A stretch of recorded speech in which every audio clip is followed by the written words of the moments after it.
In 5 years, we doubled the money. Yo, what's up, my deal makers?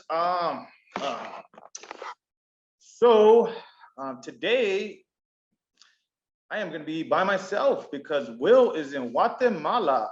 So everybody send Will Wall a direct message and wish him a good time over there in Guatemala because that's where he's at right now. So we're gonna get this thing jumping off today, guys. I'm gonna be going over deal review today.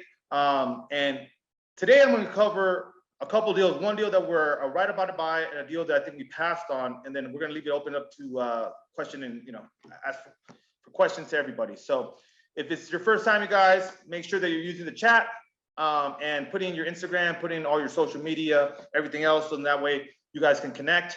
So let's go. All right, so let's do this. I'm just gonna bring up the notes here. So today I am in Guadalajara. I am spending some time with my virtual assistants. I am spending some time with some family. It's been amazing. And last week I was in Hawaii. This week I'm in Guadalajara. Friday, I spent the whole day with the team in LA. We looked at a couple of projects. We met with some lenders. It was amazing. So I'm looking for my notes here and looks like I can't find them right now. Anyway, again, you guys make sure that you're using the chat and everybody is kind of connecting. You never know who you can work with or who you can network with and learn from. Here, I'm gonna bring up a deal review. What's everybody up to? I'm gonna bring up my calculator. We're gonna review some deals pretty soon. Also got to spend some time here in Guadalajara. Went out, checked out Halloween here, checked out Dia de los Muertos.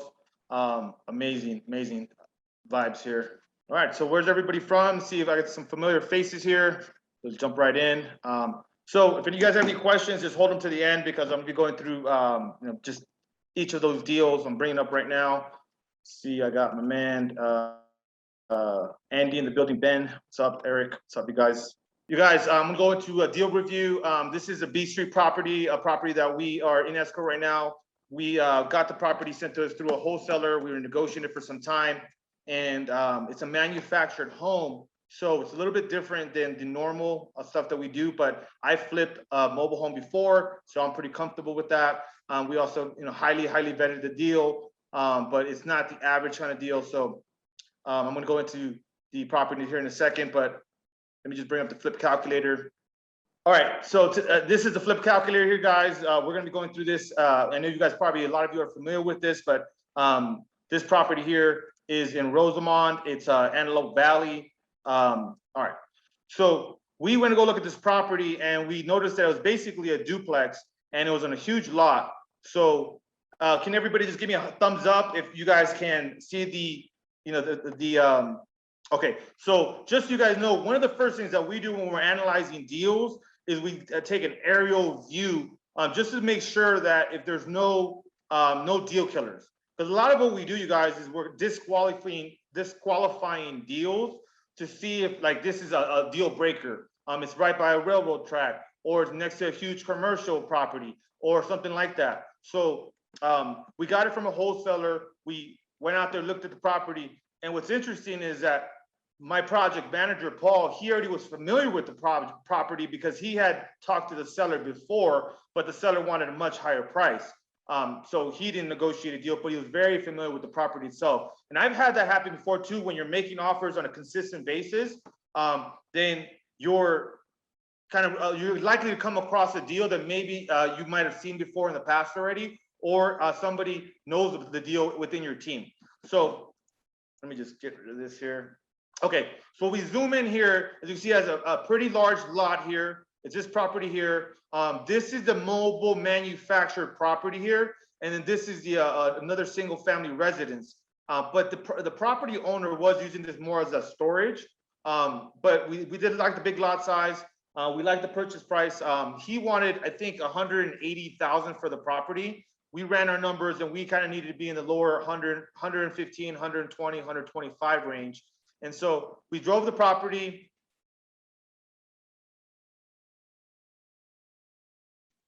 see here. Okay, it's this property here. All right.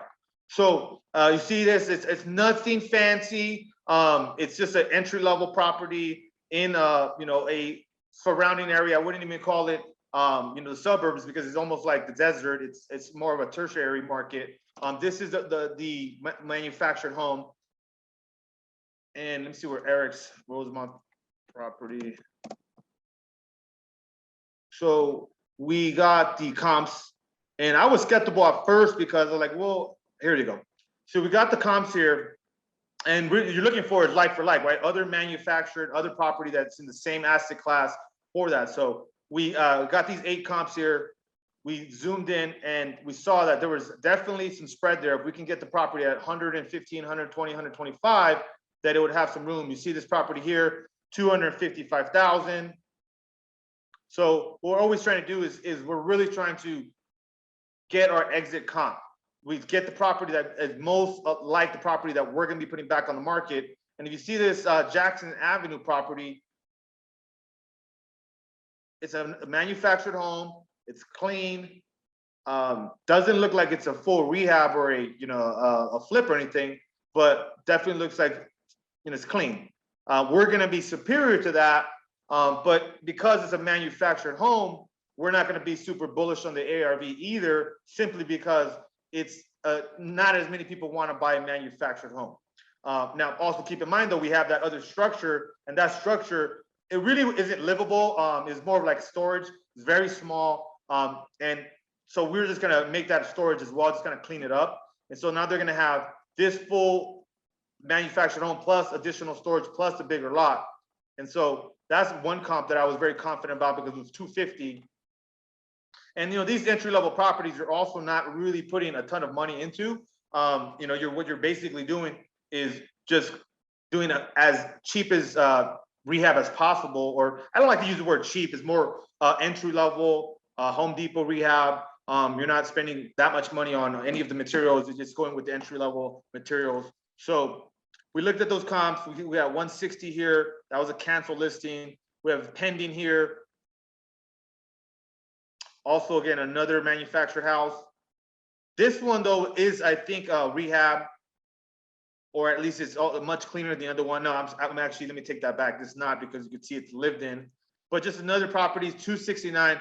Another thing I highly recommend you guys when you guys are working on flipping property is that you need to be good at calling listing agents. And so I would call this listing agent and say, hey, I'm looking to buy property in the area. I wanted to use your comp on 5558 Leslie. What did you get asking price or above? And most listing agents will tell you that. And then again, that's going to help you guys with determining your ARV. So it's all about finding out what do you think you can get for this property once you have it rehabbed and get back onto the market. So that's another comp we went through. So we just kind of went through this problem. And so I was skeptical at first, like 250,000 for a manufactured home, but it's not what I want. It's not what I would live in, but I have to pay attention to the numbers. Now we look at this much higher comp, and maybe that's a comp that maybe a wholesaler would use, but you see the bigger garage has it looks like it's been stuccoed on the exterior. So there's a lot more work that's been done. It's not a flip, but it's certainly something that's superior to our unit. So yeah, so we just went through all these different deals. We looked at the ARV. We're like, okay, well, hey, we're pretty confident. I think we were 100 and I originally wanted to be at like 120,000. We ended up locking up for 130, but I was confident at 250 exit. Our project manager walked the property, and he was at, I think, a $40,000-$50,000 rehab. We also accounted for a little bit longer hold time because some of these properties here are gonna take a little bit longer to sell. They might not fly off the shelves like a traditional single family house. So looking at the numbers here, also another caveat or another issue with this one was that our hard money lender would not fund this deal because it's a manufactured property. So we had to raise private capital for this deal. But because we're getting significant discount, if you guys see here, ARV to resale price, we're essentially buying this thing for like 50% off. So it's pretty hard to lose money when you're buying something with that cheap a discount. So, but we are going to have to use a good amount of cash, about $181,000. All the other numbers are correct. So as you guys know, with some of our calculators, what we do is we're always looking at worst case scenario. So if we bought this property at 130,000, let me look at the chat, you guys, in case you guys are plugging in. Again, you guys, it's a little bit different today because Will's not in. So, all right, just again, give you guys a thumbs up if you guys can see all this. Let me know if I need to zoom in a little bit more. But 130,000 purchase price.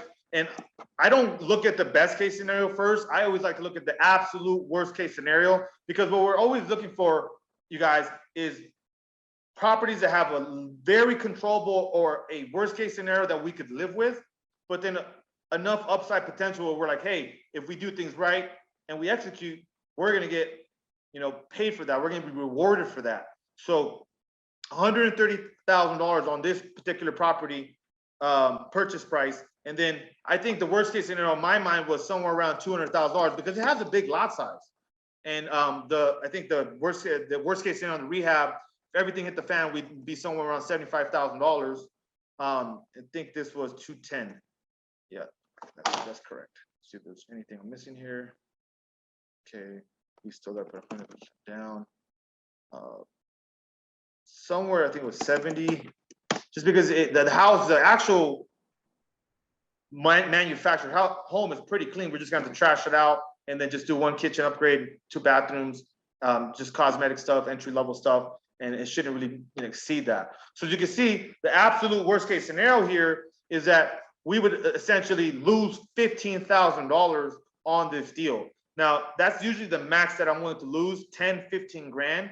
And that's if we really miss our numbers on the resale price, we really go over budget, and then we take a lot longer to rehab the property. Those are the 3 things that usually you're looking at the most, is just what price I'm going to get, how much I'm going to spend, and how long am I going to hold this property. So as you can see here, even if we had to hold this thing basically 8-9 months, we're gonna lose 15 grand, and I can live with that. I would make sure everybody is my private money lenders and everybody that we work with on the deal is made whole. And we just got unlucky. Now on the upside potential though, as you've seen, there were some comps in the 300s. So if we bought this thing for 130,000, and then we somehow were able to fetch, maybe say, I don't want to go up to 300s, but maybe 275.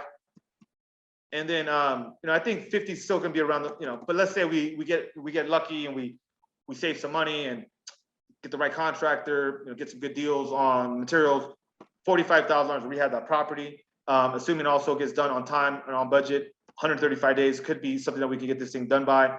And so as you see, let me just make sure all the numbers match. This ones don't match. There is a significant upside potential on the property if we hit on the higher note of closer. This could make $85,000 and 130% of return on investment. So these are the type of deals that we want to do, and as much as possible. Very controllable downside where we could live with it, and then we have our minimum profit. In Antelope Valley, we typically want to make a minimum of $45,000 on deals, and that hits our minimum $51,000. All right, so that's the B Street property. It's not fancy or it's not sexy in any way, right? It's just a manufactured home on a big lot with additional storage kind of space, or almost like you want to call it a shed, but it is kind of a house. It is have some enough size for people to put a fair amount of storage, because keep in mind, this property also, what it doesn't have is it does not have a garage. So little things like that you got to pay attention to, because if the buyers in the area want a garage and you don't have one, then you're going to have to reduce your after repair value to reflect that. And in this case, we saw there's no cars. You see the park back here, but this can be used as storage in some way. And the guy was using it for storage of his tools. So that's the rehab numbers at the base case, best case, worst case, and then also the comps and everything. Cool. So we're in escrow now for $130,000. We're going to be closing on that on Friday of this week, or likely Monday at the very worst case scenario. But Antelope Valley, we're buying property out there. I mean, it is what it is. I mean, I don't love going out there, but I definitely like the numbers, because we're also not using as much cash as we would as much as we would use on a Los Angeles property, a core Los Angeles. So let me see if anybody in the chat. Yeah, so Maggie, we do share the spreadsheet. Make sure that you join the Facebook group. or if not, just message me. We'll get it out to you. But we have it on our Facebook group in the files section. Also, can you explain how you ask your private money lender? Well, we have a deal email that we send out to our private money lenders, so that way they can see the comps. They can see everything that we are looking at when it comes to the deal itself, the comps, and so we're very transparent in that.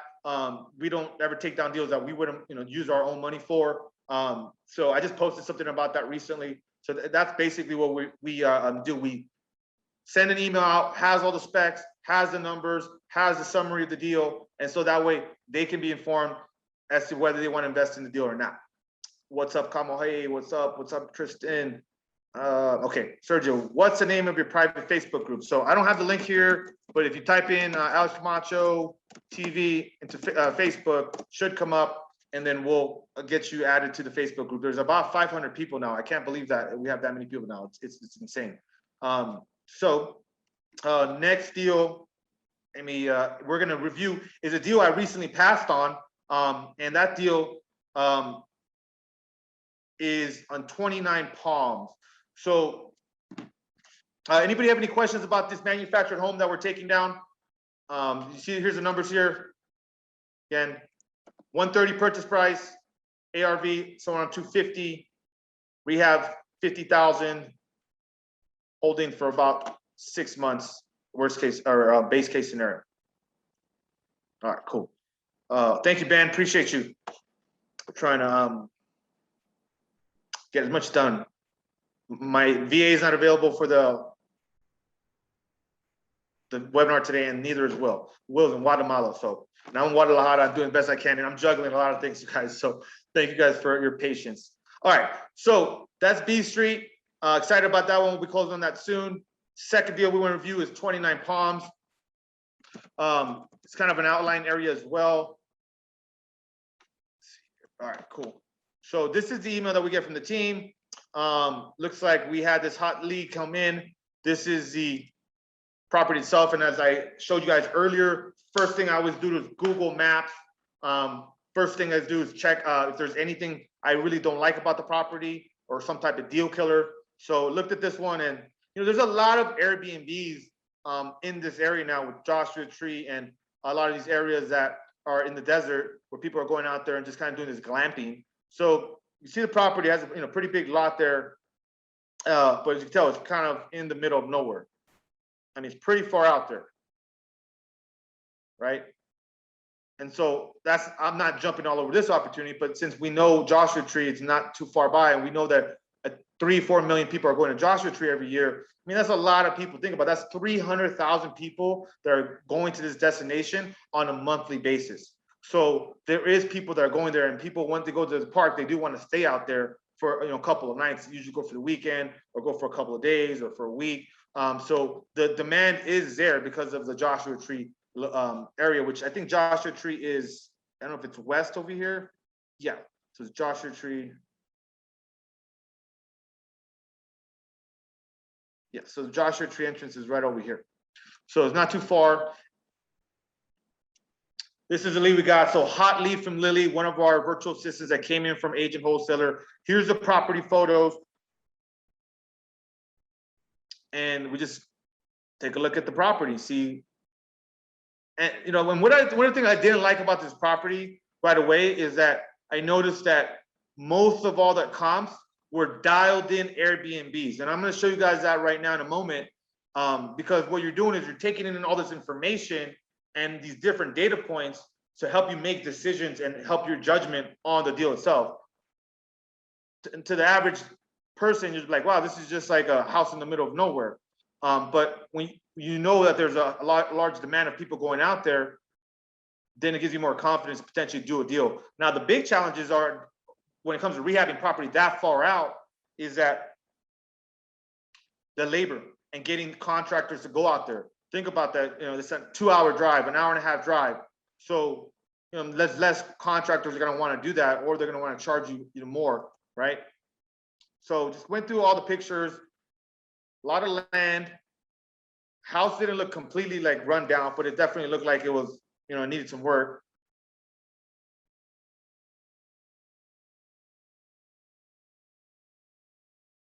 Also, one of the things that I didn't like about it is you could tell there was a lot of like illegal additions.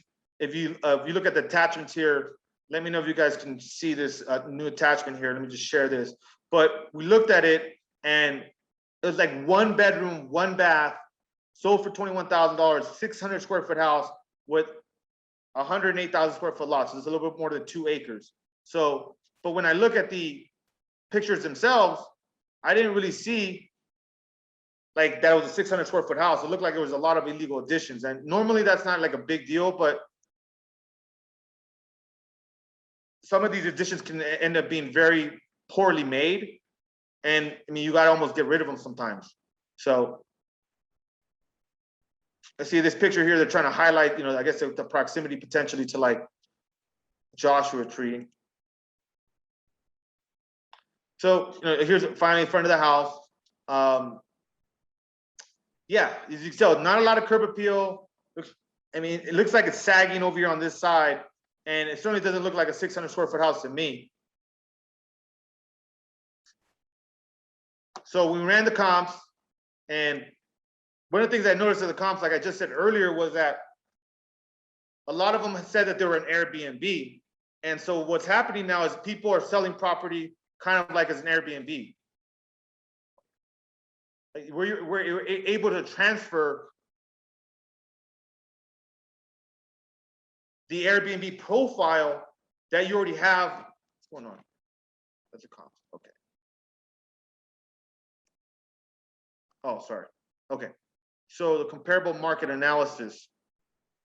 So you see here, they're kind of all over the place. 295, 370, 375, 325, 340. So I'm just going to go ahead and log into MLS real quick, you guys, and I'm going to show you what I saw, because those comps were, you can't see the details or the descriptions of the property. So if you're deciding, because also like we don't want to go drive all the way out there to this property 2 hours out. That's, that can be a very big hassle. All right, we're in. So I'm going to show you guys what I saw, which was very interesting, because I know that you can do an Airbnb unit, get the reviews, and then end up selling the property. You're essentially selling the property with the Airbnb account. And think about it, Airbnb wants to keep that listing going. And if you've ever had to cancel a listing on Airbnb, I have, they make it very hard for you to cancel it because they're generating revenue from that listing. So if you got to transfer that to somebody else, they're more than happy to do that for you. So let me show you guys what I mean by that. Okay, so, and this one I'm going to go 2 miles out because it is a bit of a rural area. And so these are 12 comps, but we won't need that many because some of these are much larger. So let me modify the criteria so you guys see that we can compare a little bit closer to a property that's the same or similar size. Okay.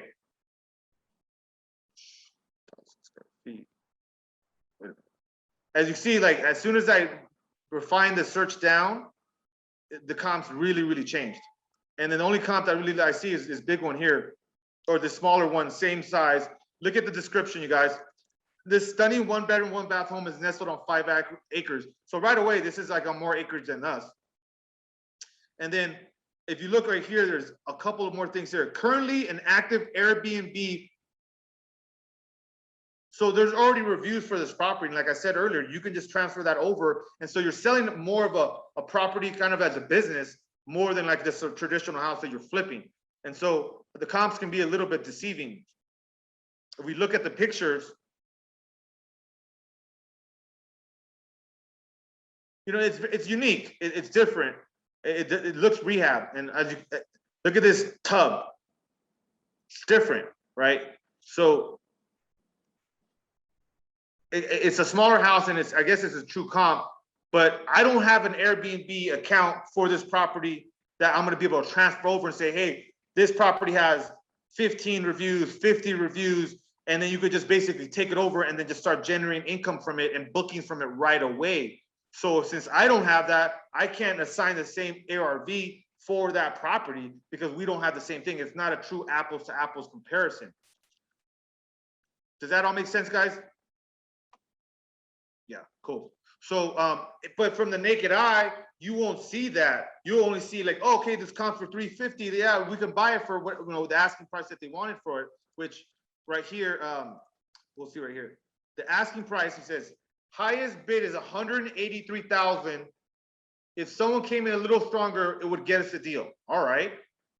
Rehab 75 to 80. Current ARV was 340. Now, this was the initial, a new opportunity email that was sent to us from the team. But then that's my job to kind of poke holes in their analysis and see like what did they miss, because they haven't seen hundreds of investment deals like I have. So we got the new updated here. I think these updated numbers. Yeah. Let's share. Yeah, so in this one, their updated numbers, see, they have ARVs of 350, 346, 320. These are wrong. Now that I've looked at it, my numbers ended up being much different. So I went in and say, if assuming we could pay 185 for it, because they wanted 185 for it, I only see a true ARV closer to like the two, I think it was 275 to 300,000. And then with that 75,000 on rehab, I mean, this property is going to lose $5,922 to do this deal. Even if I wanted to be a little bit more generous and give it 300,000, because we can trick it out like an Airbnb, we can do all that. But look at this, like we're gonna do all this work and we're gonna have to buy it cash or raise private capital to buy it cash, and use $261,000 to buy this property and do all this work, and then we're gonna make 13%, $17,000. That's really not a good use of our money. And I didn't like that deal. I told him like, hey, we got to be closer to like 160, 155. Then it hits our 30%. And even this is a little bit shy, but assuming maybe we can, get the rehab done for 70 grand. Now it starts to look like, worth it. But if the wholesaler is trying to sell it for $185,000, and then I'm looking at comps, I'm like, nah, I don't want to do that. And it's far out there, and the property that far out is going to take more bandwidth. It's going to take more time away from the team, from other rehabs that are closer to our core location. Then why would we do that? Also, if we look at the worst case scenario on that deal, and we'll go back here and get this at 185.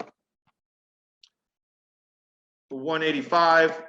I mean, what if things really kind of hit the fan, and then we really can't hit our mark and we really miss something? Because sometimes some of these rural properties, some of them are closer to like actual concrete streets, and some of them are all dirt roads. So we might miss something by not actually going out there. And then saying worst case scenario on this is we only get like $225,000 for this deal, and then we spend we could lose $47,000 on this deal. Like for me, that really was a reality. I'm like, hey, what if we miss something? And then this could take a lot of time, and then we end up losing a lot of money. And then best case scenario, right, is say 185. Maybe we hit that mark, right?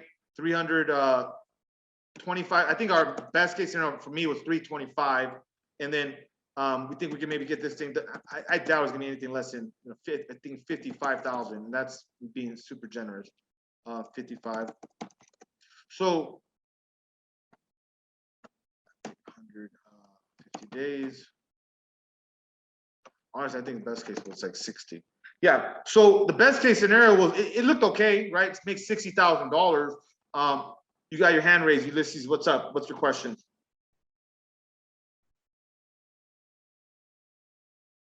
All right. I just I think I pressed allow to talk, so you can talk, Ulysses.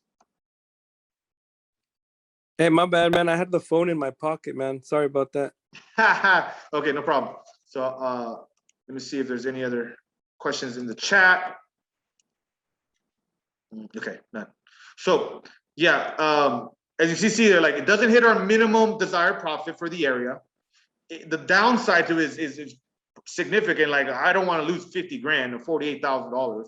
And then the upside is okay, but with it not hitting our minimum and then having a significant potential for the downside, we passed on a deal. I basically just told my acquisitions guy, Renee, that was working on the deal, like, hey, bro, we got to buy this thing like 155, 160, and you got to get out there to go look at the property. And since they already had offers at 183,000, I mean, let somebody else take that deal down. Maybe they're going to get the construction done for cheaper than us because they're out there already working on other projects. Maybe they're okay with the less return on their investment. I don't know other people's formulas, so I don't speculate what other buyers are willing to pay for it. Because sometimes as a new investor, you're like, well, how come these investors are paying this much for these properties? You don't know a lot of the details of how they're taking the deal down, how they're acquiring the property. So don't make assumptions. Just make sure you stick to your numbers and your formula. And that's what we did here. So basically just said, hey, we got to be at 160, 155, or we're just going to pass on the deal. I think, see, the Will chimed in here, 185, 60, 70. So, or no, that was Renee.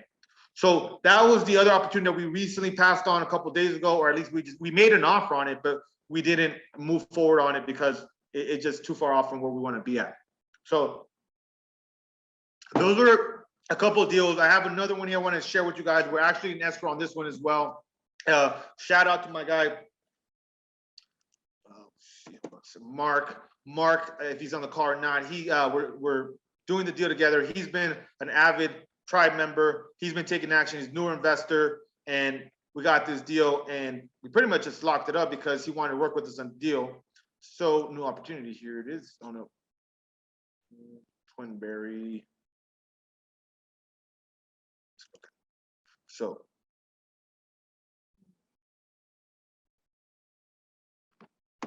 all right, so we'll do the same thing, guys. We just jump right to the Google Maps view. We're checking out what's happening with the area. We're checking out if there's anything that's a deal killer.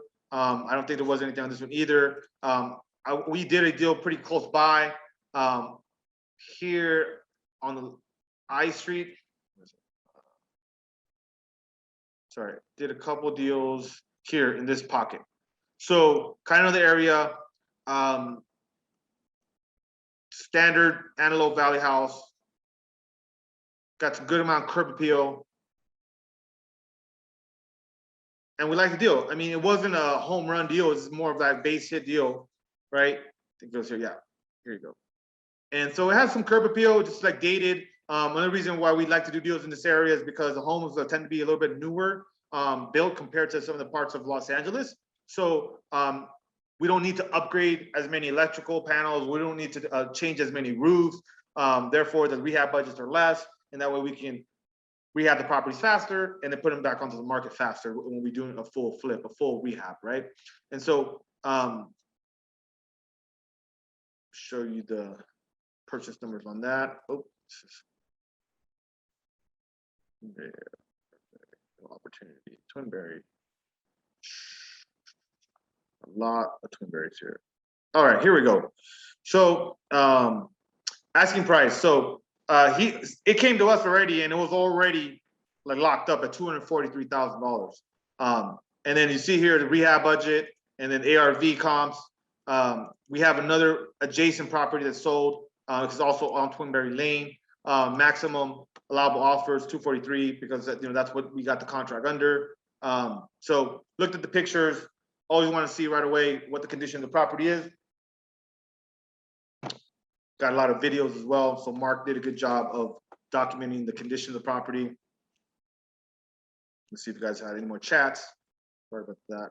Okay. All right. All right. So go through this. Actually, there was one across the street then. That tell you guys how much I know about these properties sometimes. I don't even know what they look like sometimes. As long as they hit the numbers, man, I really don't care what the house looks like. All right, so you see it's like a nice clean street. I know that's Mark's car, there's Beamer. Got a good amount of curb appeal.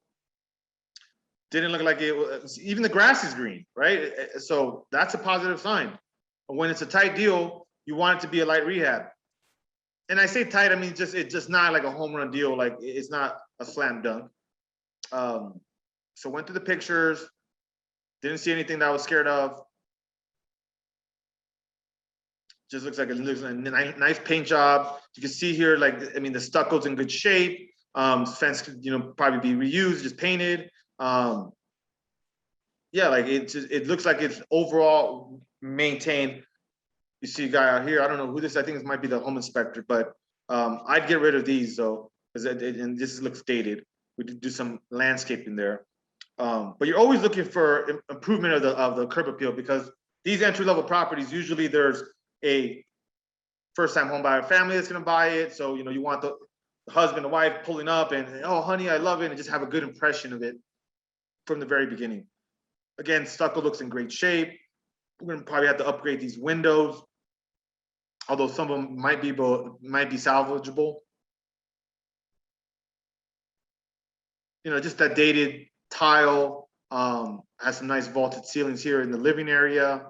The fireplace looks like it just needs some updating as well, or we can, you know, do something with that. Overall, it just looks like it's just a nice Antelope Valley property, good shape, good bones. So go through all the pictures. Cool. So you know, you look at the kitchen, and obviously it's dated. So upgrade the kitchen. Doesn't look like it needs that much, though. I mean, you know, we might even be able to save those cabinets. Probably just redo all the flooring. So when we look at the numbers here, all right. We look at the listings to see the comp. And this is the one I said that, like, essentially across the street, the house sold, or a couple doors down, sold for $350,000. Looks like the kitchen had some updating. They might have kept those same cabinets. I think they're the same as the ones we have, but they updated the countertops. Kitchen looks, or the bathroom looks dated. It's clean, but it's dated. So not a bunch of pictures, but you could tell that this property is very, very similar. And in our world, we basically call that like an exit comp, right? Where you have something that's virtually identical or very similar to what you're going to be putting on the market, and it helps to give you that exit value, that resale value, that ARV value. And so that gave us a lot of confidence, because if we have the contract at 243 and then we already have an exit comp for 340 that isn't fully updated, and we're going to be fully updated, then that gives us a lot of confidence. And this is the other one, which is, now typically I like to have at least 5-6 comps. In this case, we didn't really need as many because it was just kind of real straightforward. Like, the rehab isn't that insurmountable. It isn't a huge rehab. You see this other property, also kind of dated but clean, has some updates as far as the flooring, has some paint going on. Fireplace still looks dated. So it's a property here that we're going to look better than. And if that property sold for 350, 340 respectively, then we know that we can hit those numbers like pretty confidently, somewhere close to that. So we look at the numbers. Let me just zoom in real quick.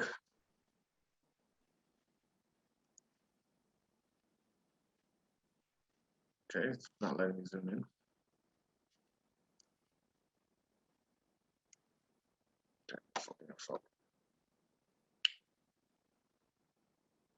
So you guys, this is basically what I do every single day. Every single day I'm reviewing opportunities with the team from Hawaii, from LA, from Antelope Valley. Like, I look at 5, plus deals a day that I've already kind of passed the vetting process. So if you look at these numbers here at 243, and we could sell at 345 with a $35,000 rehab, 160 days, we hit our mark of about 30% cash on cash. It isn't nothing to write home about. $36,000. Don't get me wrong, it's a good amount of profit. I like bigger deals, but this it's an easy deal, typically speaking. There's going to be a lot of end buyers that want this property. And then if we look at the downside here, we think we probably get lower 300s, spend a little bit more on rehab, maybe something unexpected comes up, even if it's a newer house. And then worst case scenario, we're going to break even or make $1,800. Everybody gets paid as far as listing agents, buying agents, contractors, all that good stuff, private money lenders likely, and hard money lenders. And we, it's okay. We didn't lose any money. Everybody got paid. We could live with that. Now, the upside potential, though, on this cookie cutter kind of base hit deal, we could make north of $50,000. I like those numbers. We have our minimum desired profit that we want to hit, our 30% cash on cash return, our annualized kind of profit here, and then $36,000 in Antelope Valley. We want to make at least $35,000 or $40,000 minimum, so it hits our minimum. And then we do like the upside potential on the deal, and then we know that it's controllable downside as well. So any questions about that one? So yeah, we're in escrow on that one, and that was brought to us by Mark.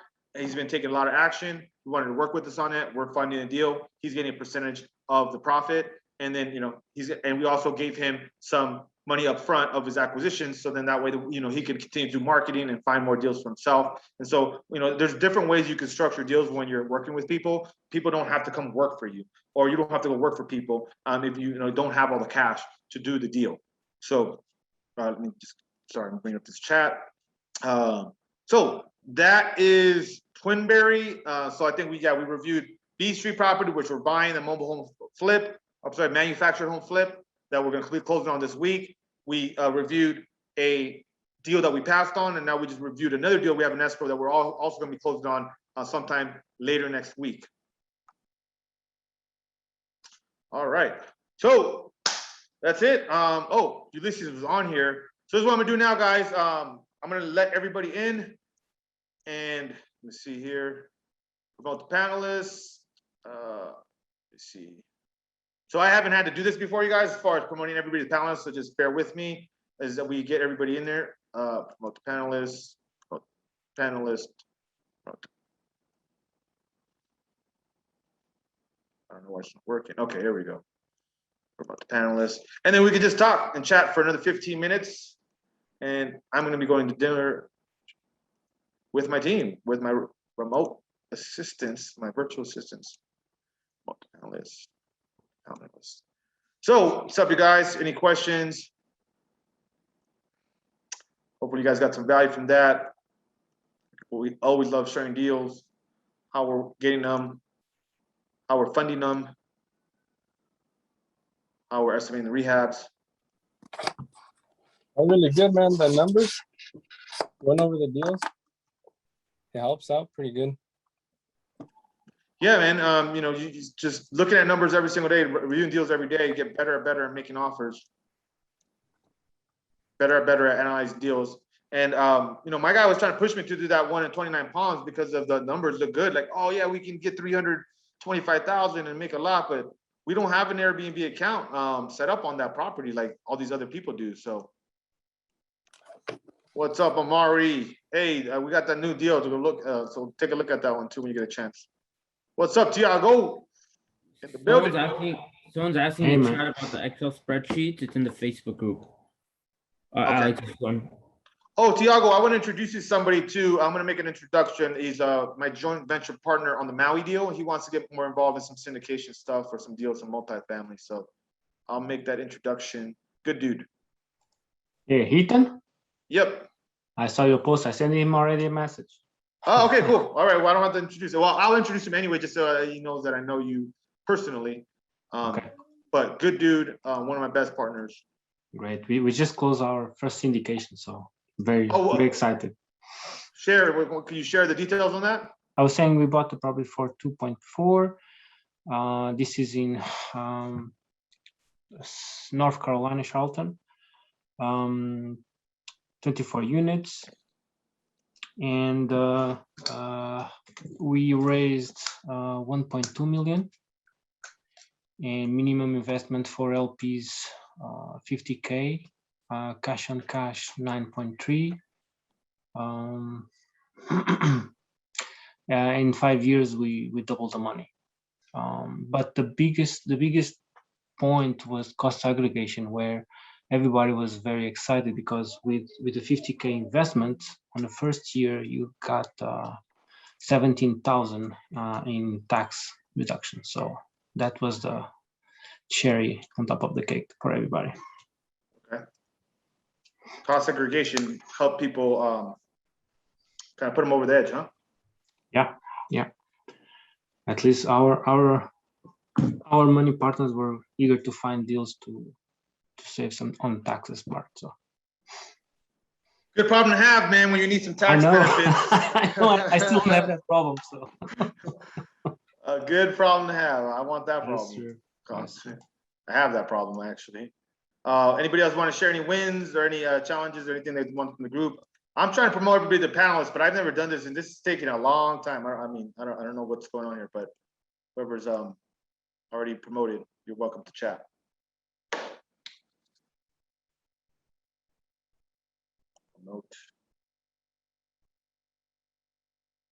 Promote. Nobody has any wins for the week? Nobody taking action?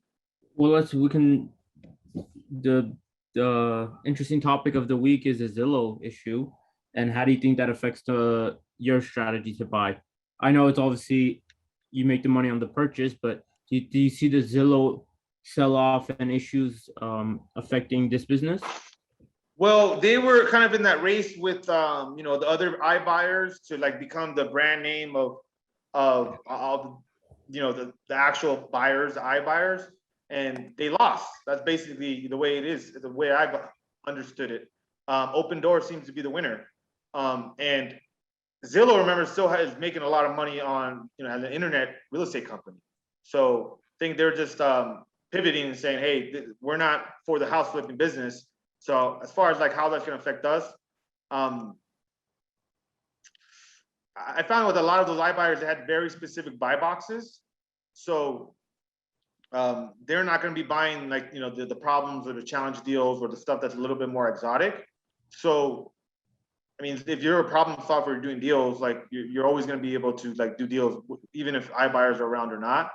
But it is something to be aware of. But yeah, I think they lost that race and Open Door won it. That's why I heard it put recently, and I have to agree with that. That's what I see. I was gonna joke with Will, and I was gonna say, "Hey, bro, this was the best webinar we've ever had." And he's not because he's not here, but that's my man, dude. He's good. He deserves some time off, right? I'm not a Zoom expert, everybody. So anybody else want to share any wins for the week? We got a couple more minutes. Any questions about the deals we reviewed or anything else? Oh, here, Lorenzo, where do you get these Excel spreadsheets so I can input? Okay, well, if you look in the chat, Lorenzo, we already put the Facebook group. So add yourself to the Facebook group, and it's in the files for the Facebook group. And just get used to also, if you need a video tutorial, let me know about that because we have a video tutorial on that too, on how to use it. The power is in reviewing a lot of deals, and then you get better and better in seeing how to use the Excel spreadsheet. What do you use to analyze like flip deals? Dude, we use yours. Oh, thank you, dude. Okay. Yes, we love it. We have another one that we got from a different mentorship. I'll use that sometimes, but once we've decided like we really want to dig in, we love the worst case, base case, best case. Like it lays everything out there. So yeah, awesome. We love that one. I know so many people that use that spreadsheet, your spreadsheet, bro. It's money. Dude, it's crazy because when I launched that, or actually gave it away for free, like we had like 700 DMs. It was insane. That's why I kind of had to hire that social media manager because I've never in my life got that many DMs. I was like, damn. So I'm glad people are using it and making some money with it. All right. Still promoting people to panelists. I think it's working a little bit better now. What's up, Luis Valencia? I'll call you out, bro. What's up? What's up? What's up, my deal maker? How are you, man? Hey, man, doing well. Actually got a question for you, brother. Sure. I was cold calling today, and I got a couple that's looking to make a move out of City Terrace, and wanted to know if you had some tips on going in there to the dining room table and making a cash offer. Like, how do you go about that? How do you approach it when you're there with the seller? Yeah, so that's a great question. I'm glad that you asked it because first of all, I think you kind of need to already be going in there. Like they have to know, and you have to plant the seed. Like, hey, I'm going in there to make an offer to like if things go. So a lot of the work actually has to be done on the front end with these expectations of like, hey, I'm not going there to list your property. Like I'm going in there, and if we come to agreement, are you like ready to do a deal? Because you just don't want to go over there and then they're just kicking tires, as they say, right? Or they're just like want a number from you, but they generally know like, hey, this is the purpose of the meeting. So I think you got to kind of, set the expectations from the very beginning. And then when you get there, I'm never in a rush to start jumping into numbers or anything like that. I want to get to know these people. I want to walk the property. I want to, just, as they say, right, build the rapport, get a feel for that, what you didn't hear over the phone and what they didn't tell you, what hasn't been seen and what hasn't been said is you're trying to understand that because like, you're basically saying like, hey, why am I here? Like what, why am I here in front of your in your kitchen room table? How can I help you? And that way you can really kind of peel the onion, right? And find out really why they're looking to sell to an investor as opposed to sell like through a traditional method. Now, you being an agent, you do have to disclose, right? But Yeah. you know, that's when you're putting on the investor hat and saying, hey, yes, I'm an agent, but I'm not interested in, I can help you with that side of things if you need it, but I'm here to buy your property. I'm a buyer at this moment. And so I found that's been kind of work for me, that every time I was going to a property owner's house, the expectation was already set. And once I got there, I didn't rush into like talking about numbers. Just kind of sat there and talked to them, let them walk me through the property.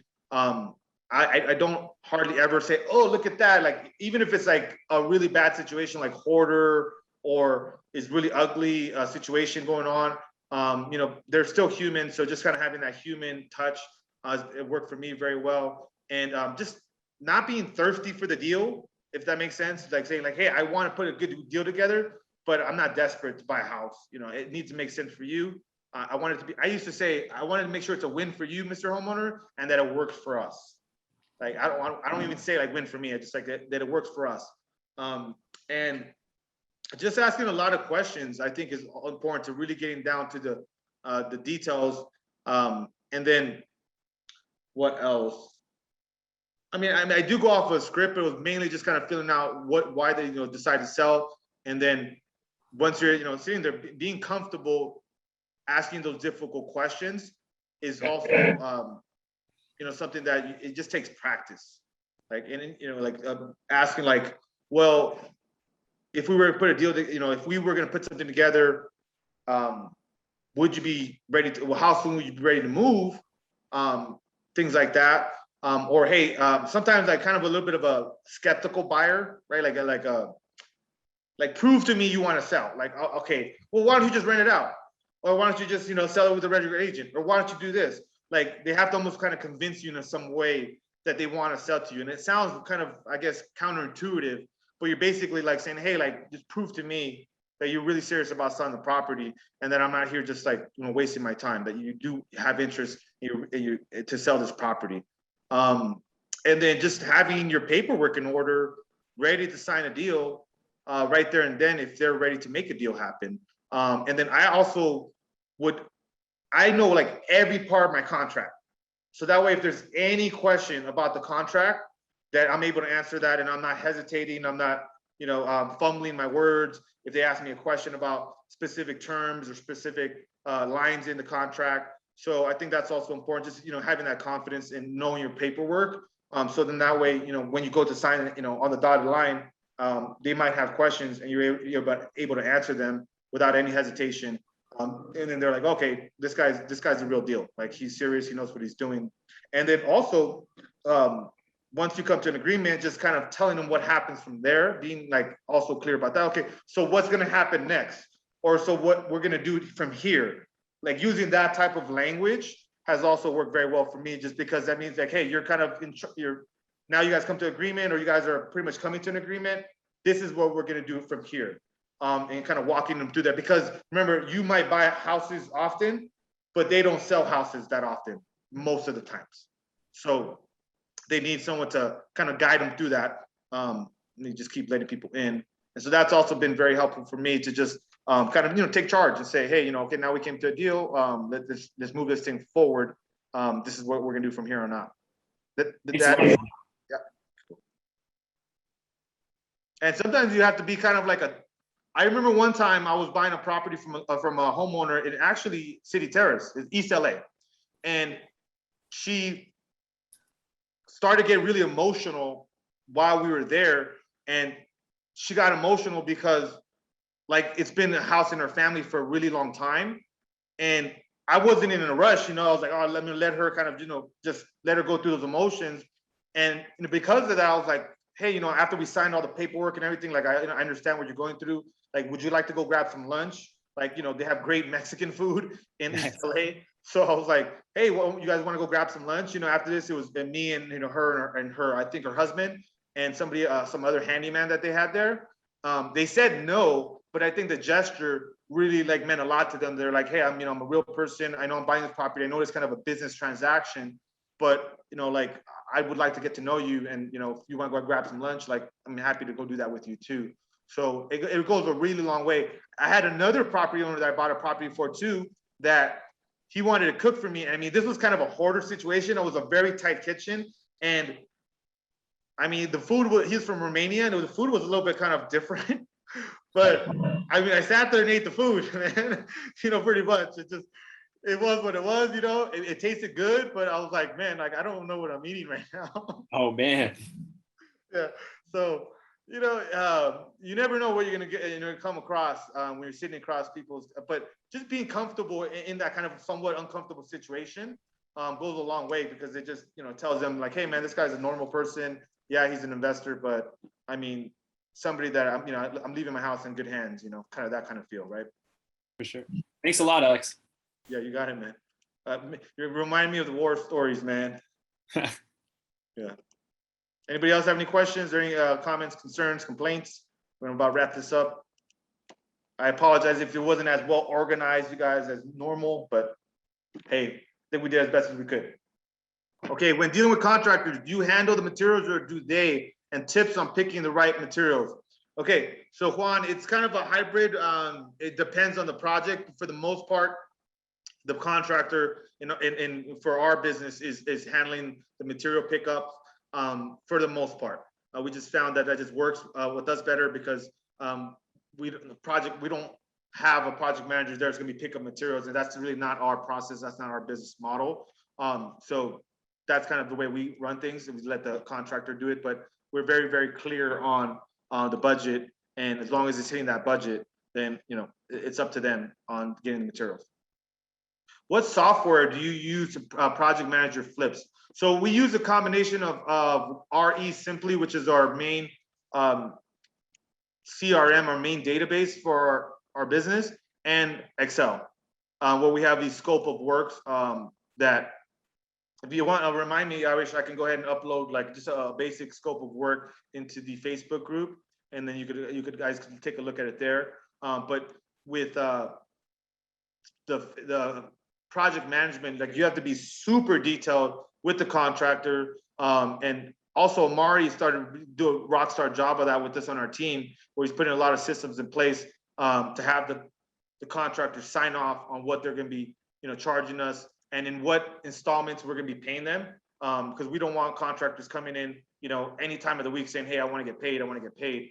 No, we want to make sure that it's kind of like on a system, and it's just not just whenever they want to come in and get paid. So yeah, we'll upload a scope of work or the project management kind of tools that we're using, some of the forms, into the Facebook group. All right, guys, so that's it. Anybody else have any final questions? I'm gonna get running, take the team over to a nice fancy dinner. Thank you guys as always. I value you guys' time. We're always trying to help each other get better. If there's anything I can do for you, I'm always available. So I'll see you guys on the flip side. See you guys at the top. Keep crushing it. Let's go.